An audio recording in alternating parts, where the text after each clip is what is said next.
Hello guys. कैसे हैं आप सब। इस चैप्टर आज हम लोग पढ़ने वाले हैं क्लास 8 का ज्योग्राफी का चैप्टर नंबर 4 एग्रीकल्चर। तो पार्ट 1 में हम लोगों ने एग्रीकल्चर डेवलपमेंट तक देख लिया था।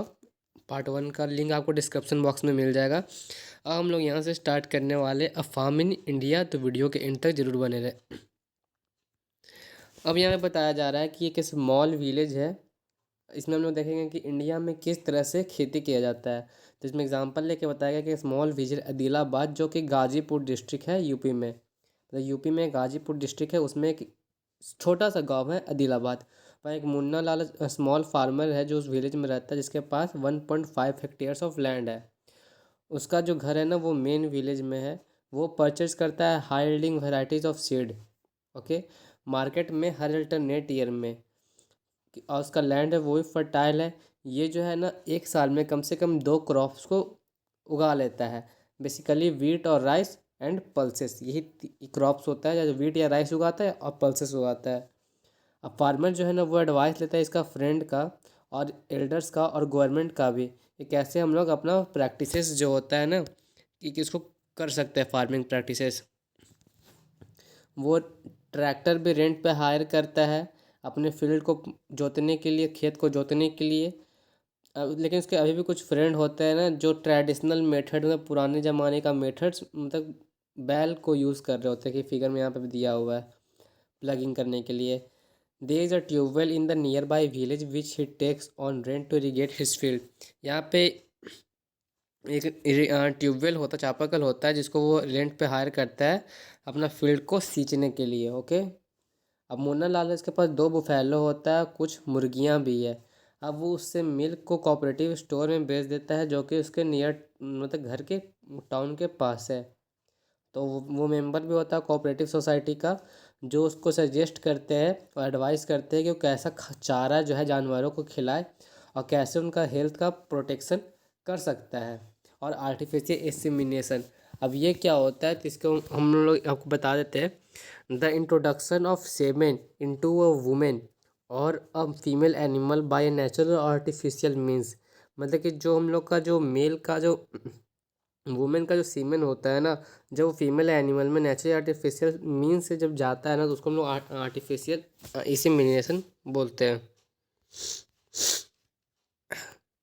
अब हम लोग यहाँ पे देखते हैं ऑल द मेंबर्स जो है ना वो मुन्ना लाल का उसके घर में के काम में मदद करता है, जो कि उसका फार्म का एक्टिविटीज़ होता है। कभी कभी वो बैंक से भी लोन लेता है, एग्रीकल्चरल कोऑपरेटिव सोसाइटी से भी लोन लेता है HYV सीड्स खरीदने के लिए, या फिर कोई अपना खेत से रिलेटेड सामान खरीदने के लिए। अब वो प्रोड्यूस करता है, जो भी वो प्रोड्यूस करता है उसको मंडी में लोकेटेड है वहाँ बेच देता है। अब काफ़ी सारे फार्मर के पास स्टोरेज फैसिलिटी, मतलब जैसे कि वेयर हाउस या कोल्ड स्टोर होता है ना, वो उसका फैसिलिटीज़ नहीं होता है। तो उनको मार्केट में वही प्राइस में बेचना पड़ जाता है जो प्राइस पे वहाँ मार्केट में डिमांड होता है। फिर कम प्राइस है तो कहीं प्राइस से बेचना पड़ेगा, नहीं तो उनके पास जो अनाज होगा ना वो ख़राब हो जाएगा। बट कुछ सालों में जो गवर्नमेंट है ना वो काफ़ी सारे स्टेप्स ले लिए हैं कि स्टोरेज फैसिलिटीज़ को डेवलप करने के लिए, कि काफ़ी सारी जगह में स्टोरेज फैसिलिटीज़ को गवर्नमेंट है प्रोवाइड किया गया है। अब हम लोग खेती देखते हैं, जैसे USA में कैसे वहाँ के लोग खेती करते हैं। तो वहाँ का जो फार्म का साइज़ होता है वो काफ़ी बड़ा होता है इंडियन के साइज़ से। वहाँ कम से कम 250 हेक्टेयर्स, हम लोग यहाँ पे 1.5 हेक्टेयर्स देखे थे, यहाँ पे 250 हेक्टेयर्स होते हैं। यहाँ पे जो क्रॉप को उगाया जाता है ना वो होता है कॉर्न, सोयाबीन, वीट, कॉटन और शुगर सीड। अब यहाँ पे एक स्टोरी दिया हुआ है जो हॉर्न का, जो कि फार्मर है मिड वेस्ट USA में, ओके, जो कि लोअर स्टेट में है। अब वो ओन्स करता है 300 हेक्टेयर्स ऑफ लैंड। उसके बाद 300 हेक्टेयर्स ऑफ लैंड है। अब वो है ना अपने फील्ड में कॉर्न उगाता है। और उसके पहले वो ये पता कर लेता है ना कि इस जो यहाँ पे जिसको पानी और जो मिट्टी चाहिए ना, वो इसकी नीड के लिए फुलफ़िल कर रहा है कि नहीं कर रहा है। फिर इसके बाद वो काफ़ी सारा मेज़र लेता है कि कैसे वो अपने पेस्ट को कंट्रोल करे, कि जो कि डैमेज करता है क्रॉप को। पेस्ट मतलब होता है ना, कोई कीड़े मकोड़े होते हैं ना जो क्रॉप को डैमेज करते हैं, तो उसके लिए भी वो काफ़ी सारे स्टेप्स फॉलो करता है। और वो टाइम टू टाइम पे अपना जो सॉइल सैंपल होता है वो लेबोरेटरी में भेजते रहता है चेकिंग के लिए कि उसमें न्यूट्रिएंट्स सफिशिएंट है कि नहीं है, ओके। और ये इसका रिजल्ट होता है ना वो जो को मदद करता है कि वो कितना फर्टिलाइज़र को यूज़ कर सकता है। अब इसका जो एग्रीकल्चरल फील्ड है ना, वो कंप्यूटर से सैटेलाइट से लिंक्ड है, जो इसको काफ़ी अच्छा पिक्चर दे देता है इसके खेत का।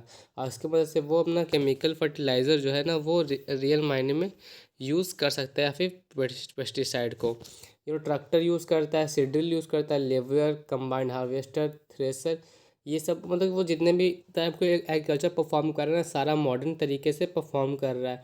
और ग्रेन को वो ना ऑटोमेटेड ग्रेन स्टोरेज में डिस्पैच कर देते हैं। कोई मार्केट का एजेंसी है, मतलब कि वहाँ पे ना ग्रेन्स जो भी इसका उगाता है ना, उसको वो स्टोरेज कैपेसिटी में रख देता है। द फार्मर सी वैसे works like a business man and not like a peasant farmer.